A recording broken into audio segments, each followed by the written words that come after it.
ഇവർ പണ്ടും ഇങ്ങനെയാണ്. ഞാനിപ്പോഴും ഓർക്കുന്നുണ്ട്, നമ്മളൊക്കെ ഒരു മണ്ഡലത്തിൽ ഇറാഖ് അധിനിവേശ കാലത്ത് CPM സമരം സെക്രട്ടേറിയറ്റിലേക്ക് നടക്കുകയാണ്. അപ്പോ PS അച്യുതാനന്ദനാണ് ഉദ്ഘാടനം.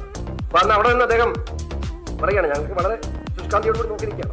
പറയുന്നത്, നിങ്ങളൊന്ന് മനസ്സിലാക്കുക, നിങ്ങൾ ഇറാഖിന് നേരെയുള്ള ഈ അതിക്രമം അവസാനിപ്പിച്ചില്ലെങ്കിൽ ശക്തമായ നടപടിയിലേക്ക് CPIM പോകും. അതുകൊണ്ട് ഞാനും ചെയ്യും. അപ്പൊ അതുപോലെ തന്നെയാണ് കഴിഞ്ഞ ദിവസം ഇസ്രായേലിനെതിരെ അമേരിക്ക വിചാരിച്ചിട്ട് മലയാളങ്ങുന്നില്ല. പിന്നെയാണ് പിണറായി വിജയൻ. ജനങ്ങൾ സമ്പൂർണ്ണ സാക്ഷരത നേടിയതാണ് നമുക്കടിയായത്. എങ്ങനെ? സാക്ഷരത നേടിയപ്പോ ജനങ്ങൾക്ക് വിവരം വന്നല്ലോ. ഞങ്ങൾക്കില്ല ജാതിമതം, ഞങ്ങൾക്കില്ല മതപരിവ്, ഞങ്ങൾക്കില്ല വകതിരിവ്. പോരാളികളും കർഷകരും, തൊഴിലാളികളും കർഷകരും